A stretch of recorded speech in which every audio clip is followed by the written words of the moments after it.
Michel Sicard, merci pour la réception ici chez toi. Tu es professeur à l'Université de Paris 1, Panthéon-Sorbonne. Tu es artiste. Tu possèdes déjà une longue liste avec des expositions. Tu as écrit beaucoup sur des auteurs et artistes, et notamment ce Jean-Paul Sartre, dont tu étais un de ses amis. Comment et quand est-ce que tu as fait la connaissance de Sartre? J'ai fait la connaissance de Sartre en 1972. Euh, En fait, je lui ai envoyé ma première étude qui s'appelait Aspect romanesque de la critique littéraire de Sartre, qui était une étude universitaire. Et il m'a répondu une lettre enthousiaste qui a été publiée d'ailleurs, que tout le monde connaît, où il disait qu'il n'avait jamais rien lu d'aussi bon sur son travail. Et voilà, il m'a encouragé à continuer et à découvrir le nouveau volume de l'Idiot de la famille, parce qu'il m'a écrit le jour de son anniversaire, le 21 juin 1972, et il publiait ce jour-là le volume 3 de l'Idiot de la famille. Donc à partir de ce moment-là, on est entré en contact. Je l'ai vu et revu X fois, et on a fait des entretiens ensuite, et puis les deux numéros d'Oblique où ça a été une étroite collaboration. Attends, Oblique, c'est une revue? C'est une revue en 2 volumes, et très importante parce que ça fait à peu près 400 pages, et puis il y avait plus de 2 millions de signes dans le premier volume, et une iconographie de 400 photos, donc ça faisait à peu près le tour de toute l'imagerie de Sartre, notamment le deuxième volume sur l'esthétique qui complétait aussi ces aspects concernant l'art, la musique et les arts plastiques. Et donc on avait là un ensemble, je m'étonne, c'est presque une étude indépassée sur Sartre, c'est-à-dire que on retrouve des choses sur le théâtre dans une perspective sémiologique, sur le roman. Il y avait un article de Geneviève Vite, il y avait un article de Méchenique aussi, des articles de Jules Stéphane et de Pierre-Victor Béni-Lévy. Donc il y avait un ensemble très très important qui reste encore très recherché aujourd'hui, qui se vend chez les bouquinistes. Oui. Quand j'ai lu L'idiot de la famille, cette étude de Sartre sur Gustave Flaubert, et ensuite les autres études sur les artistes comme Baudelaire, Mallarmé, et surtout le Tintoret, le peintre vénitien, j'étais assez étonné de la place si considérable de l'art dans l'œuvre de Sartre. Or, on en a toujours parlé très peu. La philosophie a toujours paru recouvrir toute son œuvre. Et est-ce que Sartre prêtait lui-même peu d'intérêt à ses travaux sur l'esthétique? Il y portait un énorme intérêt. Je pense que ça a été mal lu, sa philosophie, parce qu'on a fait l'impasse sur l'imaginaire, alors que c'est quand même le premier grand livre de Sartre. De 37, 38, 38. 38, oui. Et donc l'imaginaire, non 40 même, je crois. Oui, c'est ça, oui. Et ce premier volume, donc, parle de l'image de l'art. Hein.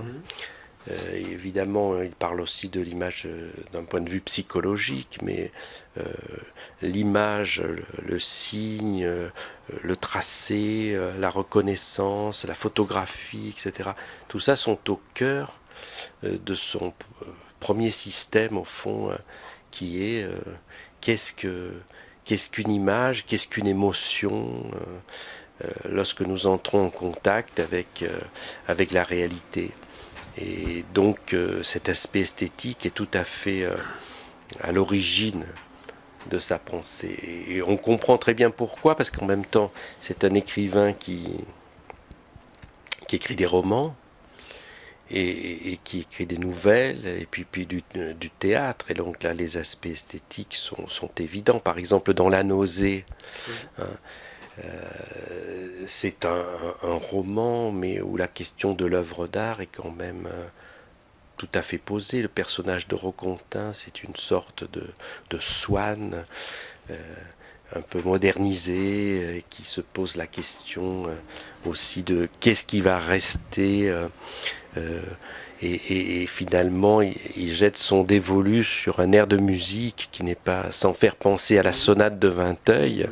Et il envisage un salut aussi par l'art. Donc, que ce soit du point de vue de la morale de l'homme et de la question de son salut, que ce soit du point de vue de la théorie de l'image, la question de l'art est toujours au centre des préoccupations de Sartre. On l'avait un peu oublié, c'est-à-dire qu'on en a fait un philosophe de la liberté, de l'engagement, etc., ce qui est vrai. Mais cette question de l'art est à l'origine et elle est diffuse partout. Elle est comme un tissu, une trame de l'œuvre. Et donc on peut pas séparer cette question de l'ensemble de ces livres.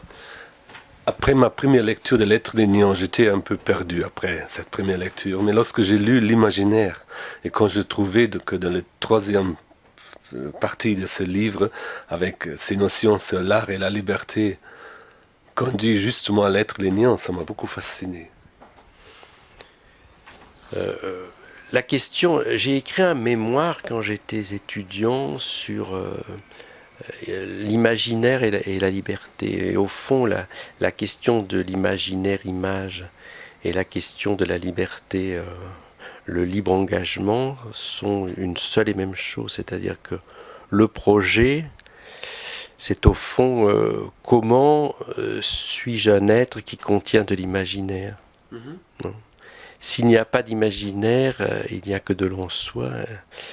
Donc la théorie de l'imaginaire est profondément incluse dans une théorie de la liberté et vice-versa. La théorie de la liberté ne peut pas se concevoir sans une théorie de l'imaginaire. C'est ce que je montrais quand j'étais en terminale. En gros. Je suis aussi convaincu que cette idée de liberté et projet et imaginaire, ce sont les trois notions clés de ces portraits d'études, surtout des artistes, n'est-ce pas ? Oui, c'est-à-dire qu'il n'a pas séparé le projet de vie du projet de liberté, de faire œuvre. La vie est incluse dans l'art comme une liberté. Et donc le projet de l'artiste ne peut pas se concevoir sans un projet d'être libre et un projet de libération. Sartre faisait-il des différences entre l'art et la littérature ? D'ailleurs, la distinction entre la peinture et les lettres au début de Qu'est-ce que la littérature ne m'a jamais bien convaincu. Effectivement, il y a une distinction entre la littérature, mais on pourrait dire le journalisme, un peu la littérature vulgaire, au sens où la définissait déjà Mallarmé, et une littérature plus profonde, qui pourrait être la poésie ou la fonction poétique, c'est-à-dire qui engloberait à la fois Mallarmé et Flaubert, et qui, elle, est du côté de l'art, indéniablement.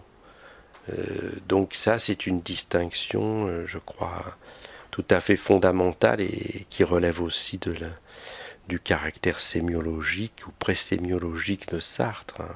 C'est-à-dire que la fonction poétique du langage, c'est quand même ce qui est au centre de la vraie littérature.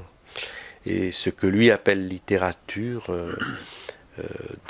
qu'est-ce que la littérature ? C'est une fonction de communication plus performative, mais qui n'a rien à voir avec l'objet d'art que doit constituer la véritable littérature. Alors tu crois que cette distinction entre la peinture et la littérature est vraiment importante dans son œuvre ? Non, parce qu'il nous explique dans Qu'est-ce que la littérature que un poème est du côté du tableau. Et il prend appui sur Picasso pour nous expliquer ça, que la phrase poétique est un visage de chair et la même chose que la peinture. L'esthétique, c'était un peu comme une chasse gardée de Sartre, un domaine qui ressemblait à ses secrets de travail, qu'il ne voulait pas partager avec tout le monde ou... Oui, c'était un petit peu un monde plus secret parce que l'artiste est un intermédiaire entre l'homme commun et puis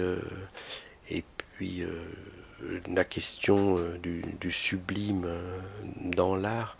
Donc c'est un jardin secret parce qu'un un petit peu paradoxal, c'est-à-dire que au fond il n'y a rien de plus simple qu'un artiste parce que il boit, il va au café, etc. Donc il a rencontré Giacometti dans les cafés de Montparnasse. Et puis en même temps, il y a une espèce d'alchimie plus profonde lorsqu'il se retrouve dans son atelier.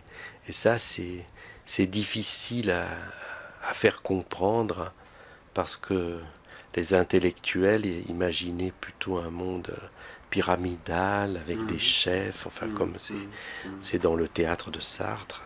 Et l'artiste ne peut pas être un chef, donc il est un homme qualunque, un homme quelconque, mais en même temps, à des moments, il passe dans un autre imaginaire, et alors à ce moment-là, donc il devient vraiment libre. Alors les artistes de Sartre, c'était des artistes effectivement qui fréquentaient en secret, mais on peut pas dire ça non plus parce que on savait très bien que Sartre fréquentait Picasso pendant la guerre. Un peu avant la guerre et après-guerre, ça a été la longue amitié avec Giacometti. Il a connu Waltz à Paris, n'est-ce pas? Après la guerre, il a connu Waltz à Paris, qu'il a aidé, il lui payait sa chambre, il lui donnait des enveloppes, etc. pour survivre. Et donc voilà, il y avait ce monde des artistes que Sartre et Beauvoir aimaient beaucoup. La sœur de Simone de Beauvoir était elle-même peintre, hein. Donc c'était une ambiance qu'il préférait énormément à celle des intellectuels comme Aron. Et jusqu'au dernier peintre, Rébérol, bon, il aimait bien aller manger chez Rébérol, juste au cœur de Montparnasse, aussi rue Falguière. Il avait là un immense atelier que j'ai connu et où j'ai moi-même mangé aussi. Et voilà, la femme de Rébérol préparait voilà, des ragoûts, une nourriture très consistante à base de gibier, etc. Et Sartre aimait ça. Et aimait partager la nourriture dans l'atelier de l'artiste. Et donc, voilà, c'était une façon de vivre, c'était vivre. Oui. J'aurais aussi pu poser une autre question. Si on entend le nom de Sartre, on pense plutôt à un philosophe engagé, à un intellectuel de gauche, mais le public sait très peu qu'il a voyagé à Venise et qu'il a écrit sur les œuvres de Tintoret. Le public sait quand même que c'est un grand voyageur, hein. C'est un des premiers grands écrivains voyageurs. Bon, il y en a eu d'autres avant, bien sûr, Chateaubriand, etc. Mais Sartre a beaucoup voyagé et il a fait des voyages assez ciblés qu'il faudrait un jour analyser parce qu'il y a les voyages à l'ouest, et notamment il est allé aux États-Unis dès le début de 1945, même décembre 1944, et il y est retourné plusieurs fois. Et donc il a écrit plusieurs textes sur les États-Unis. Et puis il a beaucoup voyagé aussi en Union soviétique, dans les pays de l'Est. Et puis il a fait quelques voyages au sud, mais enfin surtout en Amérique latine, enfin un grand voyage. Et puis à l'Est aussi, il y a ce voyage au Japon, là, en 1966. Et donc il y a une espèce il y a des points cardinaux de ces voyages montrent quelque chose, et à certains moments aussi il y a des nouvelles comme ça concernant l'Italie où il réécrit un petit peu le voyage en Orient, notamment à travers cette nouvelle dépaysement. J'ai essayé de montrer qu'il réécrit un petit peu le voyage en Orient de Flaubert, donc à travers les scènes de bordel à Naples. Et dans cette nouvelle-là, donc, il réécrit un petit peu ce qu'avait découvert Flaubert, hein, mais lui beaucoup plus loin au Caire, avec Rouchoukanen, la belle venue de Damas, donc qui va donner à Flaubert vraisemblablement sa syphilis. Et donc voilà, il y a ce voyageur, mais alors en ce qui concerne les voyages artistiques, il y a évidemment l'Italie, qui a joué un très très grand rôle, puisque il est allé plusieurs fois à Venise et il allait régulièrement à Rome tous les étés. Et donc là, il s'est inspiré du baroque et aussi donc du Tintoret. Le Tintoret lui avait été découvert, si j'ose dire, par Giacometti. Oui. Mais il était déjà en 33 à Venise. Il était déjà en 33, oui. Mais c'est peut-être Giacometti qui lui a fait découvrir la sculpturalité des corps oui. Dans le Tintoret. Dans les écrits de Giacometti, donc il y a des remarques sur le Tintoret qui sont intéressantes et il y a eu des discussions entre Giacometti et Sartre sur le Tintoret. Il est vraisemblable que cette lourdeur, l'hypothèse de cette lourdeur sculpturale vient d'une idée de Giacometti. Oui. Mais il y a aussi sur le mouvement, les 3 dimensions sur les tableaux de Tintoret qui ont intéressé Sartre. Oui, c'est toujours cette idée d'en faire un sculpteur. Et donc les tableaux de Giacometti se retrouvent effectivement au sein du Tintoret, dans cette vision commune Giacometti-Sartre. Les tableaux sont animés par des personnages qui ont un corps, qui sont pesants, et les perspectives aussi sont des perspectives profondes. Et pour la première fois, on a vraiment l'impression qu'on est dans une peinture à 3 dimensions.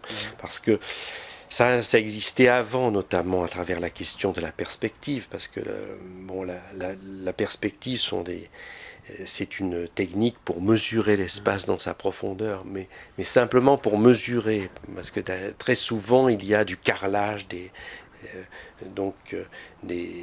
corridors avec des colonnes, etc., qui permettent de mesurer l'espace profond. Mais la mesure n'est pas suffisante pour Sartre. Il veut vraiment percer le mystère de la profondeur de l'espace et introduire un espace à 3 dimensions qui est l'espace réel. Et donc voilà, il a imaginé un Tintoret qui prend davantage la mesure des corps pesants et consistants à l'intérieur de la peinture. Ce qui m'a beaucoup fasciné, c'est la manière comment le peintre guide le regard du spectateur. C'est ce que Sartre écrit souvent.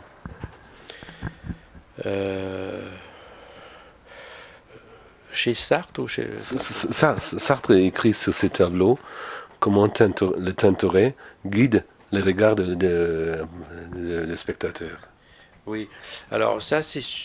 oui, pour les tableaux comme Saint-Marc délivrant un esclave ou Saint-Georges et le dragon, il y a effectivement des trajets à l'intérieur de la peinture où on est censé imaginer tel ou tel cheminement et donc anticiper par exemple le temps. Si le dragon n'est pas mort, alors on risque nous aussi ou la femme qui est au premier plan d'être mangée, et donc on a effectivement un certain nombre de cheminements à l'intérieur du tableau que le Tintoret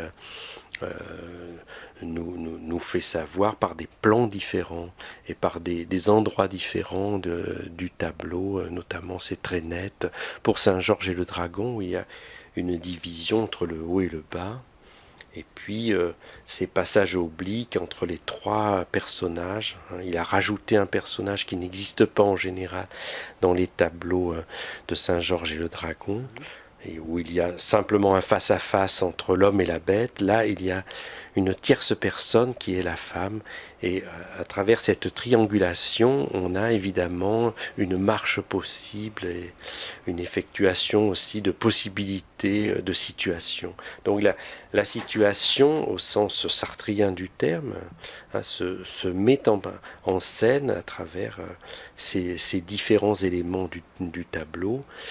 Ça nous permet d'effectuer des opérations virtuelles à l'intérieur du tableau.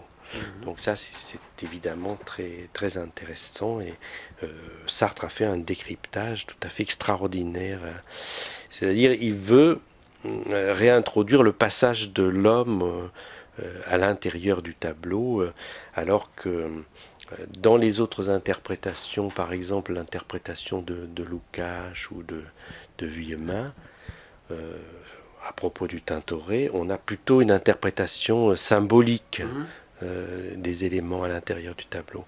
Mais chez Sartre, il y a un refus total du symbolique, parce qu'il veut créer cette espèce de critique existentielle qui consiste à fracturer l'image et à nous introduire dans le tableau, à animer le tableau de la même façon qu'on anime une photographie par un effet de présence. Donc nous sommes invités à nous identifier à tel ou tel personnage et à entrer à l'intérieur du tableau. Alors donc ça donne lieu à des descriptions interminables, parce qu'évidemment c'est pas toujours très facile, donc il faut beaucoup gloser, et Sartre nous aide à pénétrer à l'intérieur du tableau de cette façon-là. Son style nous conduit, nous prend par la main pour faire cette promenade. J'ai écrit dans mon livre, c'est un peu comme chez Ben-Hur, la caméra est dans le fossé et les chevaux passent au-dessus.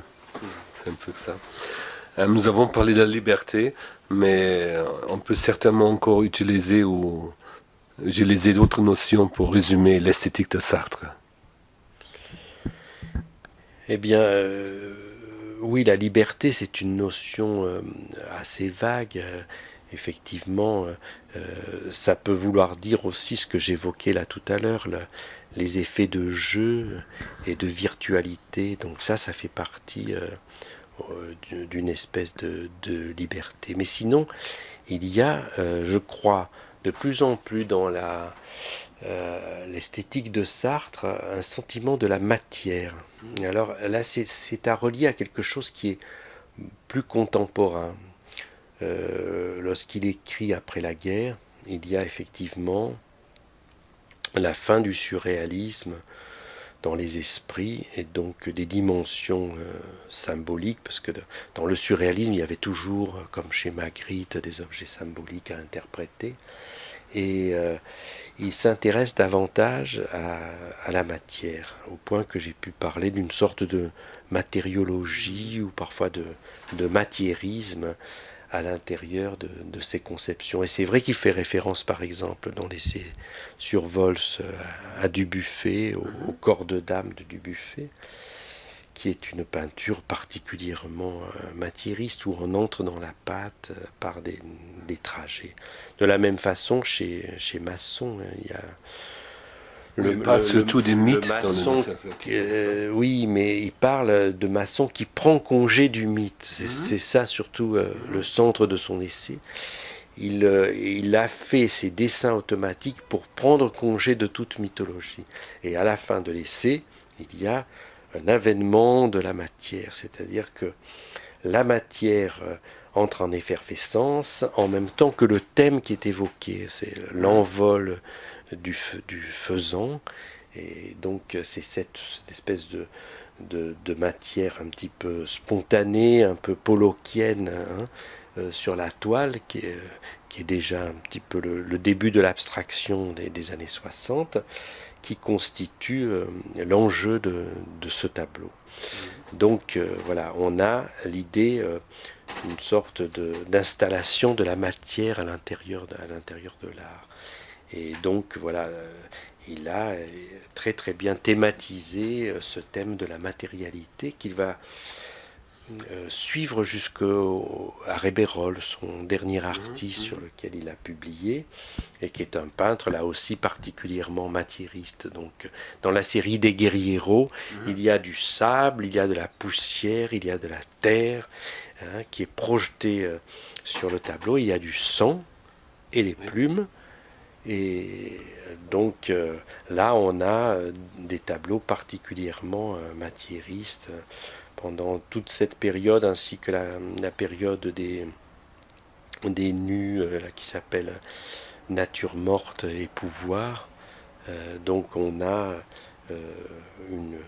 une période particulièrement matérialiste avec des reliefs très très importants chez Rébérol, des têtes sanguinolentes de moutons qui se mêlent à des nus féminins, et on a là une vision particulièrement sensible. Alors l'autre idée thématique, c'est un retour de la théorie des émotions, mais qu'il a de cette façon matérialisée.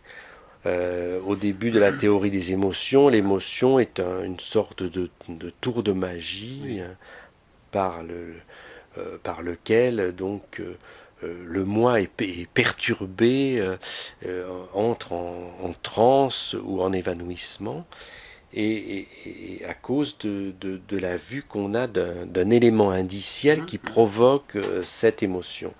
Eh bien, cette théorie de l'émotion va être approfondie, c'est-à-dire que l'élément indiciel va être de plus en plus violent, et en quelque sorte l'émotion se branche sur l'énergie même de la matière. Donc plus il y a de sang, plus on va ressentir la souffrance des guerrieros. Plus il y a de terre, et de terre qui se mêle à la sueur et au sang, plus on va ressentir l'apesanteur de la guerre et la violence et le mélange entre la terre et le sang. Et donc voilà, il y a un passage qui est moins alchimique que chez les autres artistes de la génération précédente, et beaucoup plus branché sur une espèce de violence qu'on va retrouver dans l'art européen à l'époque, et notamment l'art allemand, là, les nouveaux sauvages par exemple, ou les nouveaux fauves, je ne sais pas comment on peut traduire ça. Ce sont des artistes comme donc enfin bon, tout le courant là, bon, Kieffer et autres artistes. Donc il y a cette espèce de violence dans le portrait notamment, et en Europe du Nord aussi, à travers des gens comme Karel Appel chez Cobra, on retrouve cette même violence que Sartre affectionne. Oui. Il n'est pas surprenant que son esthétique a évolué, comme sa philosophie, qui évoluait aussi, qui était vivant. Quels sont les résultats les plus importants de ces passages, par exemple? Son esthétique, du point de vue des arts plastiques, a évolué donc vers cette dimension matérialiste, mais en même temps, il y a quelque chose qui m'a retenu ces dernières années, sur laquelle je n'avais pas beaucoup insisté jusqu'alors. C'est l'espèce de responsabilité de l'artiste. Au fond, il est un de ceux qui a réintroduit le sens de l'image pour l'homme et pour l'histoire. Aujourd'hui, on peut dire que il y a beaucoup d'artistes qui se sont engagés. Bon, c'est vrai pour la photographie, mais c'est vrai aussi pour les œuvres d'art. Là, on parlait de Kieffer, donc on parle de la violence, on parle de la Shoah, c'est-à-dire que les thèmes politiques ont résurgi ces dernières années, ces 20 dernières années, et Sartre avait un peu anticipé sur cette idée de responsabilité. Alors évidemment, on va me dire, l'art de Picasso était était déjà engagé.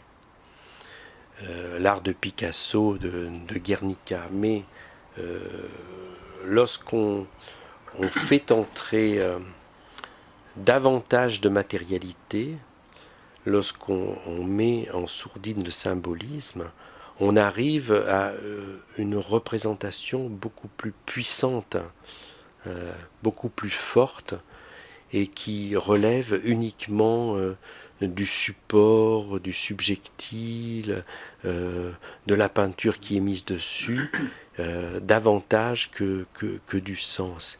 Et c'est cette responsabilité-là que l'artiste doit nous faire sentir aujourd'hui, et que Sartre avait très bien vu au fond.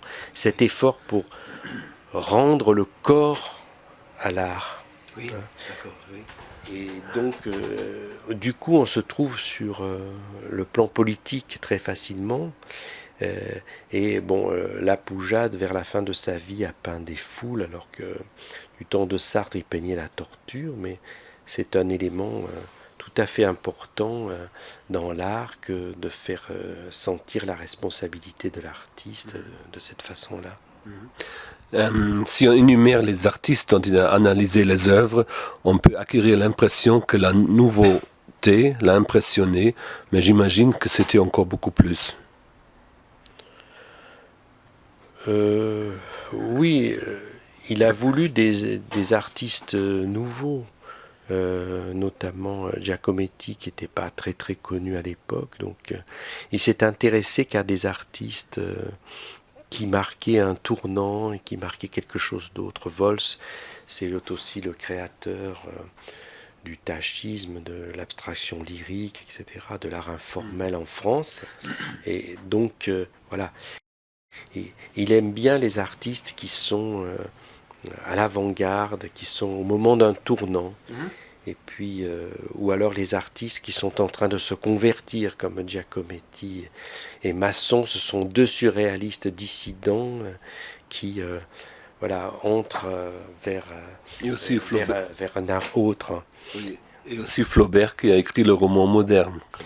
Et bon, ça, alors l'esthétique littéraire, évidemment, on en a peu parlé. On pense que l'esthétique est réservée aux arts plastiques, mais évidemment, il a parlé de Flaubert comme quelqu'un qui s'intéresse à la question du néant, à l'objet, un petit peu comme chez Mallarmé, aboli, bibelot d'inanité sonore, qui doit transcrire un certain effet par le signifiant pur. Alors donc, Flaubert est quelqu'un qui l'intéresse beaucoup du point de vue de cette esthétique littéraire. Et il a écrit des pages. 3000 pages. Si l'on voulait faire un résumé de l'Idiot de la famille, c'est moins sur la vie de Flaubert qu'il faudrait le faire, mais peut-être sur l'esthétique littéraire, par exemple.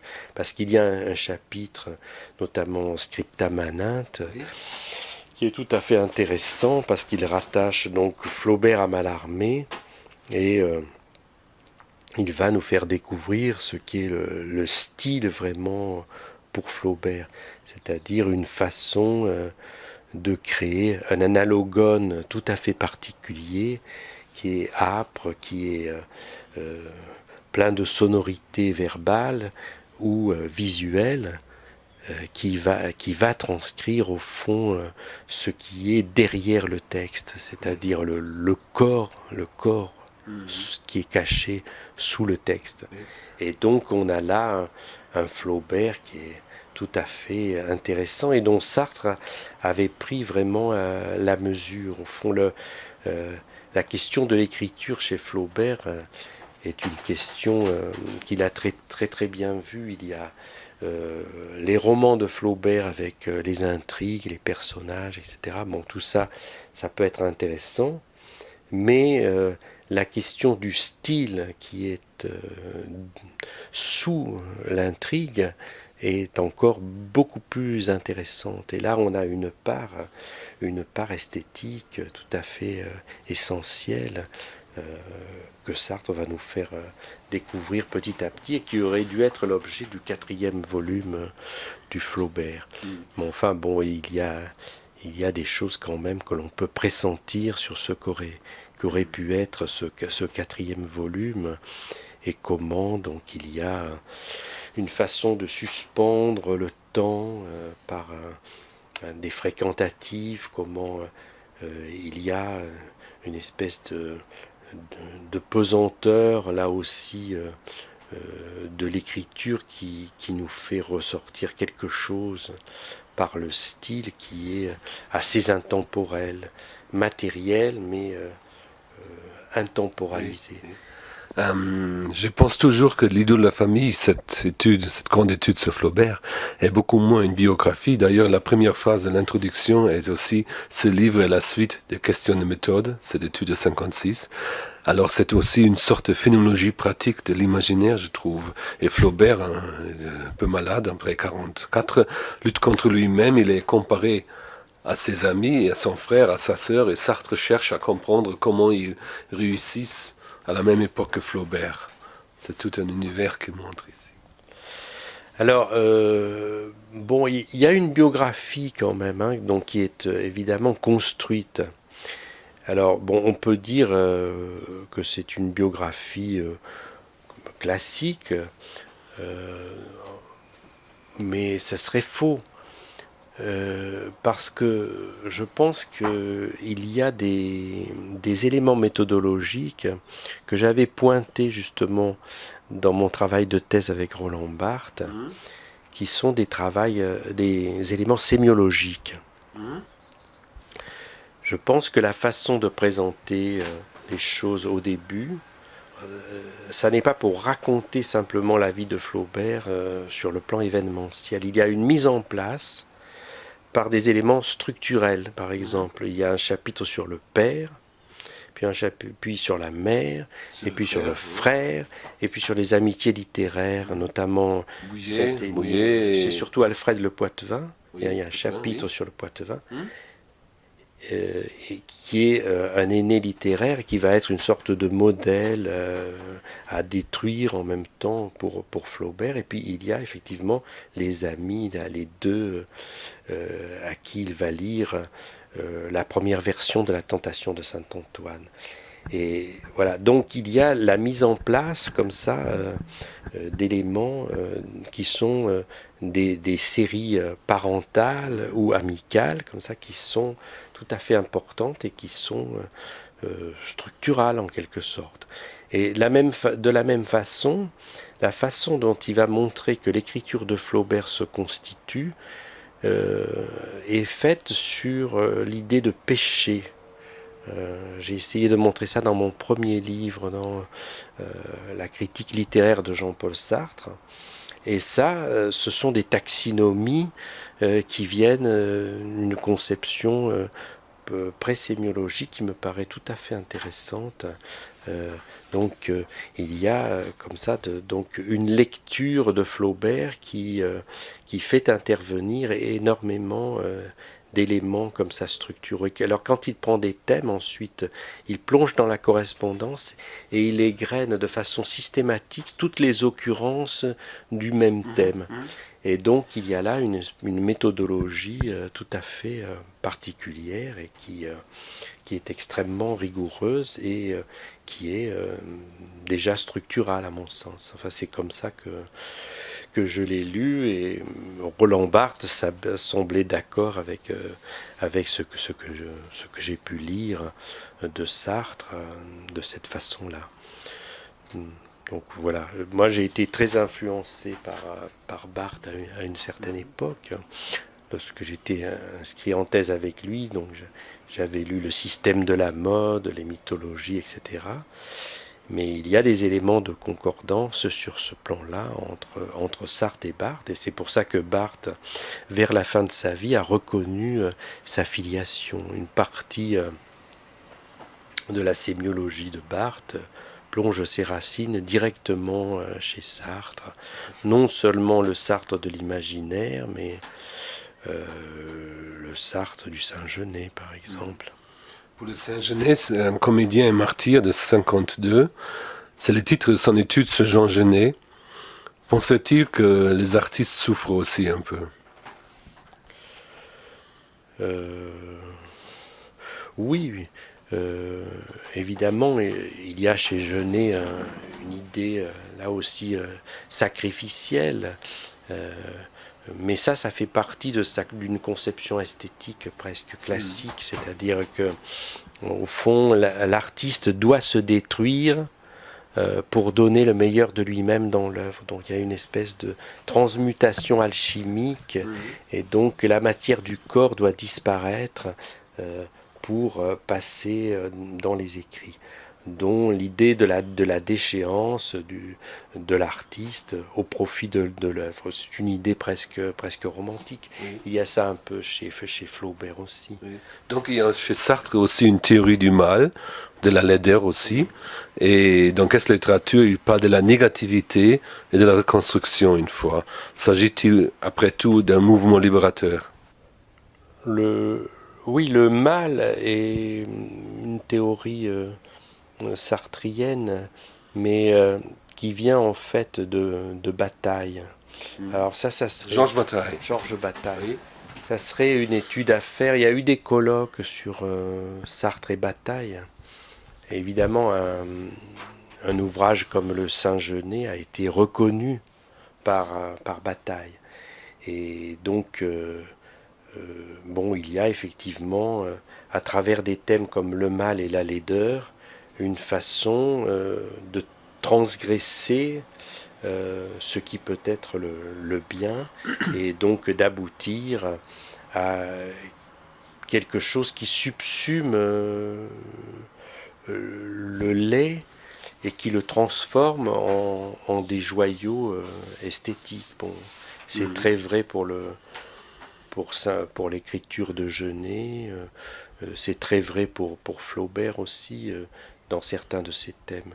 Bon, Sartre n'aimait pas trop Salammbô, mais par exemple dans Salammbô, il y a un supplice par exemple à la fin, et puis il y a d'autres scènes dès le début, que la scène du festin où les barbares mangent même les crustacés, etc. Ça c'est un imaginaire pré-sartrien, ces crustacés qui en même temps provoquent des blessures. Donc il y a une espèce de côté cacophonie qui est cruel, et une espèce de démesure et un côté orgiaque dans ce festin qui est tout à fait de l'ordre du lait, mais qui est subsumé par la question de l'écriture. Alors donc on va comme ça de l'orgie au supplice, et voilà, c'est quelque chose que Sartre, je crois, aurait dû adopter. Au fond, il a quand même beaucoup...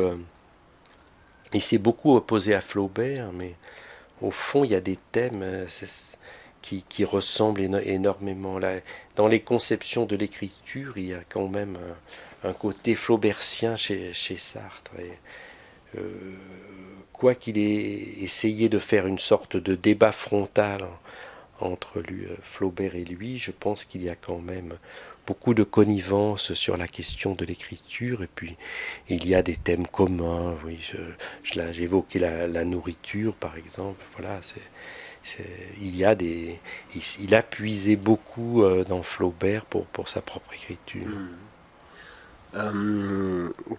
Quel livre recommanderais-tu à des étudiants pour commencer avec Sartre?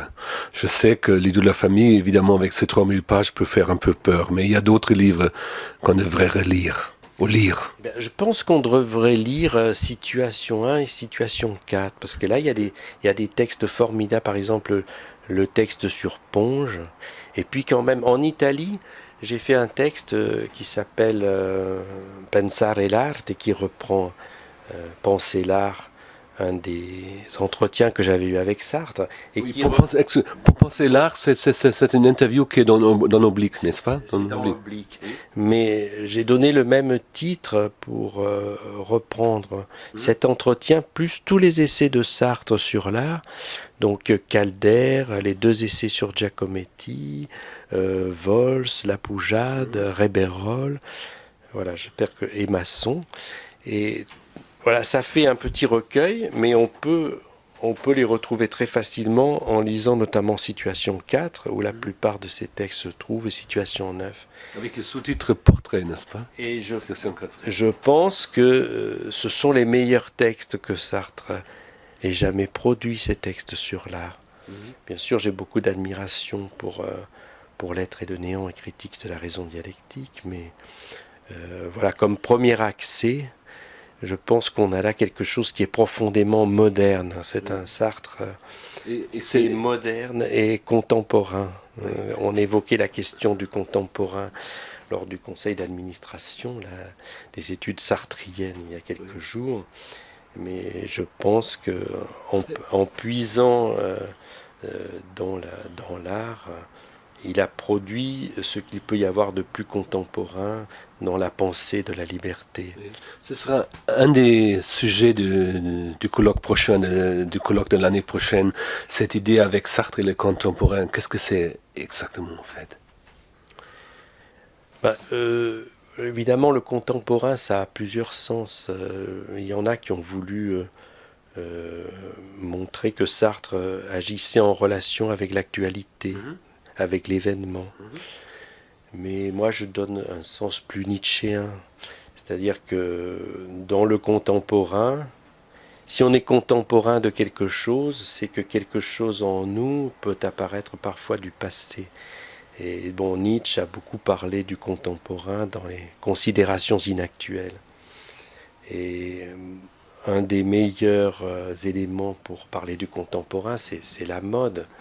Et la mode se pose toujours la question, est-ce que je vais être vraiment à la mode? Est-ce que je vais être vraiment dans le temps, dans l'actualité, dans le contemporain? Mais dans les éléments qui constituent la mode, il y a constamment des retours à quelque chose du passé. Parce que tel ou tel élément du costume, du vêtement, fait souvent retour à quelque chose d'autre. Un tel type de col ou de manche, on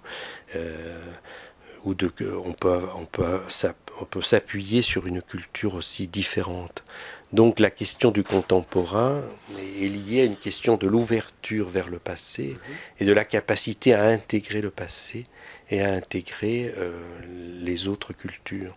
Donc il y a là quelque chose qui est un système de réaction par rapport à des éléments de l'actualité. C'est ça qui m'intéresse.